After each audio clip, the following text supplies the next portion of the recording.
The man woke up from unconsciousness, horrified to discover that his severed right arm had been replaced by a zombie's hand. He frantically insisted the arm wasn't his, but the doctor didn't believe him. As soon as the doctor finished speaking, the right hand suddenly acted on its own, violently breaking free from the handcuffs and attacking everyone around. With just a gentle shove, sent a policeman flying across the room, then grabbed a scalpel and fatally slashed the doctor. This zombie arm wasn't just incredibly strong, it was savage and bloodthirsty. Eventually, 2 policemen managed to restrain him on the hospital bed, and a nurse quickly administered a sedative, finally calming him down. Meanwhile, the owner of the zombie arm, the recently resurrected Nazi zombie leader, was also searching for a replacement for his lost limb. A zombie doctor brought a freshly severed human arm close to the leader's wound, and miraculously, accompanied by a puff of black smoke, the flesh and bones instantly fused together. The zombie commander quickly stood up, flexing his new hand to test its functionality. Satisfied that it worked perfectly, he immediately headed to a nearby graveyard, intending to resurrect soldiers who died during World War II and complete their unfinished mission. He clenched his fist and struck the ground with force, sending waves of white energy rippling outward.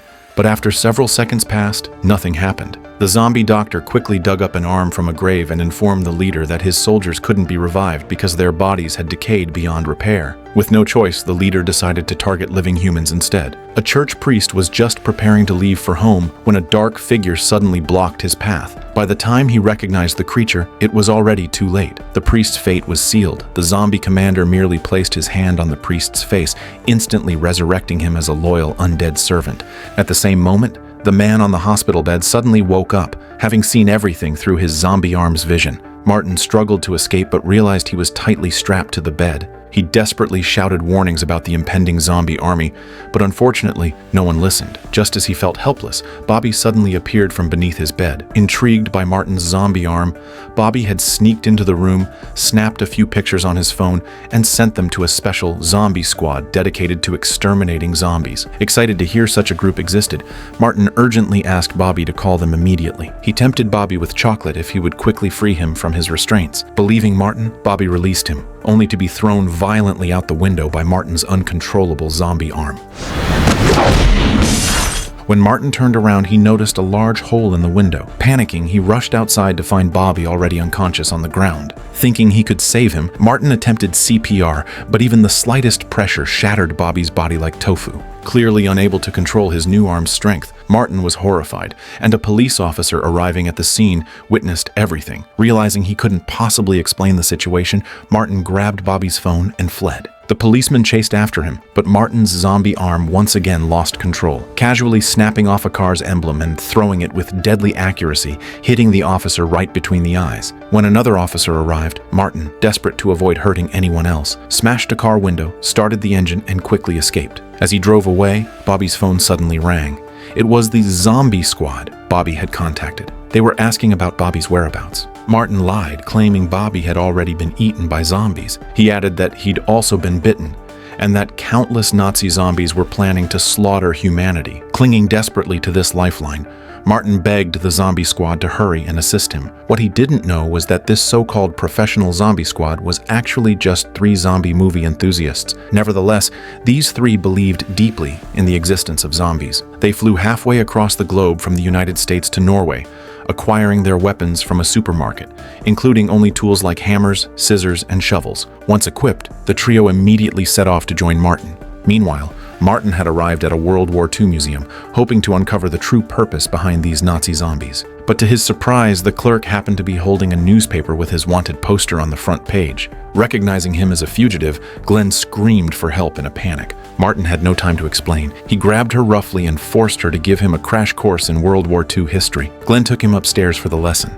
In one of the photos, the naval officer on the right was none other than Herzog, the zombie leader. Back during World War II, Herzog had been sent by Hitler to northern Norway to guard a hidden naval battleship stationed in a fjord. But the British got wind of this and sent bombers to destroy the ship. Enraged, Hitler ordered Herzog to massacre all the residents of a nearby village in retaliation. However, the villagers fought back fiercely. In the end, Herzog and his remaining troops were forced to retreat into the snowy mountains, where they were eventually trapped and died. Now Herzog and his men had returned as the Undead, determined to complete the massacre they failed to finish in life. According to the map, their next destination was a town called Vik, and the museum was directly in their path. If Martin's hunch was correct, Herzog's zombie army would soon be passing through. Before he could even finish speaking, they heard a strange noise outside. The two rushed to the window and saw the nightmare unfolding. The zombies had already arrived, attacking innocent tourists without mercy. Screams echoed through the air. It was a massacre. These zombies didn't eat people, they were pure killing machines. Their methods were so brutal that dying instantly almost seemed merciful. Two zombies, needing fuel for their tank, yanked out a tourist's intestines and used them as a hose to siphon fuel from a bus into the tank. Martin and Glenn stared in horror, their eyes wide with disbelief. In the blink of an eye, all the tourists were dead. Even more horrifying, some of their bodies were reanimated by Herzog into new zombies. As the horde began marching toward the museum, Glenn trembled with fear, while Martin stayed remarkably calm. He quickly came up with a plan. They'd disguise themselves as Nazi soldier mannequins. Moments later, the zombies stormed into the museum, smashing displays and reclaiming weapons that had once been theirs. Herzog walked right past them, unaware that two of the mannequins were actually alive. Martin and Glenn stood frozen, drenched in sweat, watching every move with dread. It seemed like their disguise was working, until one soldier came alarmingly close. Martin held his breath, terrified to move. Glenn was even more tense, nearly fainting from fear. Fortunately, thanks to their superb acting, they managed to fool the zombies. Herzog smashed a glass case, grabbed a map, and left with his army. Once they were gone, Martin and Glenn finally exhaled in relief. They stepped outside only to find the area littered with mangled bodies. A few zombies had been left behind. As soon as the zombies saw a living person, they lunged forward. But Martin wasn't fazed at all. This was the perfect chance to test the power of his Kirin arm. Just as he expected, with just a bit of force, the zombie was sent flying. One punch shattered its skull completely. By now, he had full control over the arm, and a few zombies were easily taken care of by Martin alone. Looking at these tourists who had died with their eyes open, Martin felt deeply saddened. He wanted to help them close their eyes and rest in peace, but accidentally unlocked another skill of the Kirin arm. As his body twitched, one of the corpses suddenly came back to life. Clearly, Martin had gained the same power as Herzog, but this revived zombie didn't attack them. Startled, the two of them instinctively punched it again, killing it on the spot. Realizing it was the arm at work, Martin once again placed his hand on the corpse's face, and sure enough, the body turned back into a zombie the next second. Before they could react, an axe came flying out of nowhere and instantly executed the zombie. It was the zombie squad, and this was their first time encountering a zombie in real life. Daniel, the leader, excitedly took a photo with the corpse, which made Martin immediately question whether they were actually professionals. Although he felt a bit disappointed, given the dangerous situation they were in, 3 extra hands were better than none. So Martin once again demonstrated his ability to resurrect zombies right in front of the zombie squad. Seeing this, Daniel instantly came up with an idea to wipe out the Nazi zombies. Use Martin's power to build a zombie army just like the enemy. It turns out that on the way there, Daniel had done a lot of research on Nazi soldiers, especially the naval officer Herzog. Herzog had once captured a group of Soviet soldiers and brutally executed them all. Their bodies were buried in the nearby snow-covered mountains, and thanks to the permafrost, they remained well preserved. If Martin could bring these corpses back to life, they could form an angry undead army to fight the Nazi zombies. Without delay, the group sprang into action. To prevent more civilian casualties, they split into 2 teams. Martin and Daniel took their zombie buddy to revive the corpses, while the 3 women went off to try and slow the Nazi zombies' advance. Meanwhile, the zombie army was already rolling out in a tiger tank, heading for the next village. A young boy stood frozen in place as the tank approached. Before he could react, he was crushed into pieces. Inside a bathroom, a loving couple were minding their own business when the door suddenly burst open. Several soldiers charged in and brutally bludgeoned them. The woman was even thrown out the window and run over by the tank, reduced to a pile of flesh.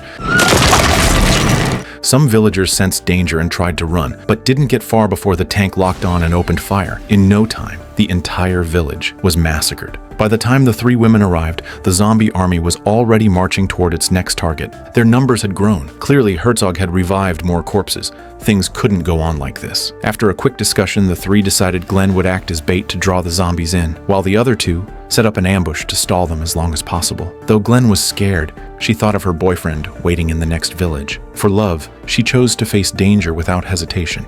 She marched boldly up to the zombie army. Herzog immediately ordered his troops to halt. He wanted to see who this fool was, who dared stand in his way alone. Kom och ta mig, vi snackar tör!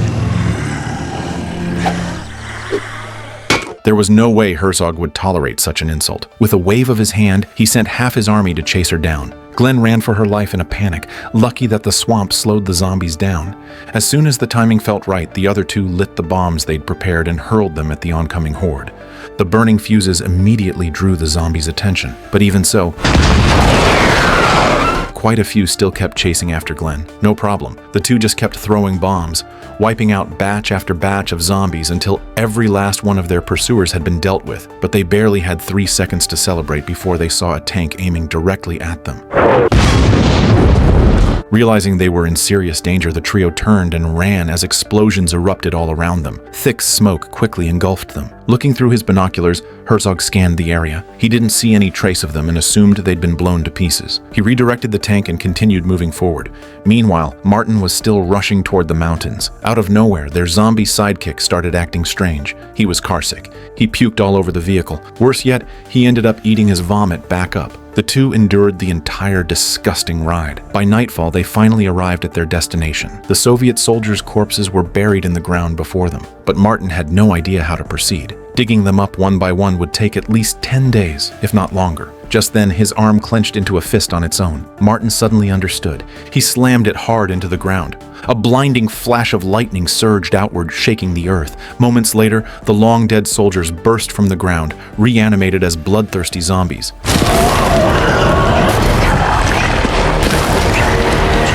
The zombie sidekick was terrified by the horrifying sight and clung to Daniel for comfort. Then came the zombie officer. His entrance was downright commanding.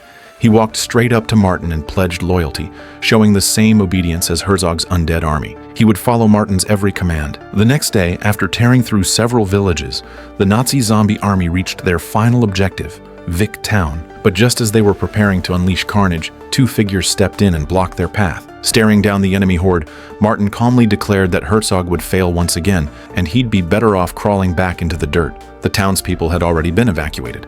Herzog, however, sneered. His adjutant couldn't help but chuckle, and the zombie soldiers burst into laughter, as if to say, "You three losers think you can stop us?" Martin, unfazed, revealed his Kieran arm. Herzog's smile vanished instantly. He hadn't expected his own arm to end up on someone else.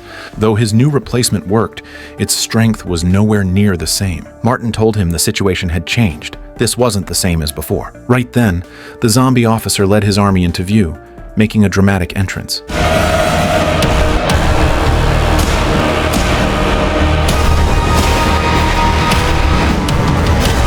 Seeing Martin had used his own power to raise an enemy army, Herzog could no longer laugh. When enemies meet, emotions run high. With commands from both leaders, the zombie war officially began.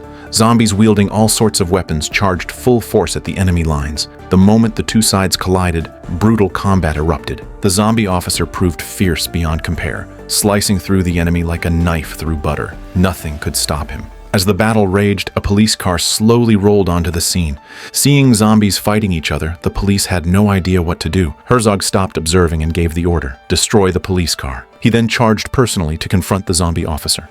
The two leaders clashed immediately, fists flying. Neither could gain the upper hand at first. Their strength was evenly matched. But since Herzog wasn't in his full form, he began to tire after a few exchanges. The police were still trying to figure out what was happening when the tank barreled toward them. Those quick on their feet jumped out just in time, but the slower ones were crushed into pulp. The surviving officers, stunned, quickly hid somewhere safe and kept watching the battle unfold. On the battlefield, zombies fought tooth and nail. Herzog's doctor wasn't sitting idle either. One soldier who'd lost the ability to fight had his damaged organs stabilized with licorice root and was sent back into battle. Another, who'd lost his right foot, was fitted with a toilet plunger as a prosthetic. Crude but effective. Elsewhere, Daniel swung his hammer wildly.